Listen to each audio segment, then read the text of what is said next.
নমস্কার বন্ধুরা, আজ সকালে কর্তামশাই বাজারে গিয়ে একটা ছোট্ট ইলিশ মাছ নিয়ে এসছে। এই ইলিশ মাছের মাথা দিয়ে আমি কি করব ভেবেই পাচ্ছিলাম না। আমার শাশুড়ি মা একটা রেসিপি আমাকে শিখিয়ে দিল, আপনাদের সাথে শেয়ার করব। ইলিশ মাছের মাথাটা সর্ষের তেলে খুব কড়া করে ভেজে আগে থাকতে তুলে নিয়েছি। এরপর কড়াইয়ের মধ্যে পরিমাণ মতো সর্ষের তেল দিয়ে 5 ফোড়ন দিয়ে আগে থাকতে কেটে রাখা আলুগুলো লবণ হলুদ দিয়ে মাখিয়ে এর মধ্যে দিয়ে ভালো করে লাল করে ভেজে নিয়ে এর মধ্যে ইলিশ মাছের ভাজা মাথাগুলো ভেঙে দিয়ে নেড়ে চেড়ে নেব।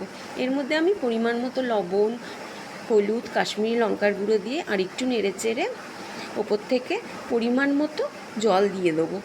আপনারা জলটা একটু বেশি দেবেন যাতে ভালো করে আলুগুলো সিদ্ধ হয়ে যায়, এবার বেশ খানিকটা গ্রেভি থাকে। এর মধ্যে ফুটে উঠলে আমি ঢাকা চাপা দিয়ে দেবো।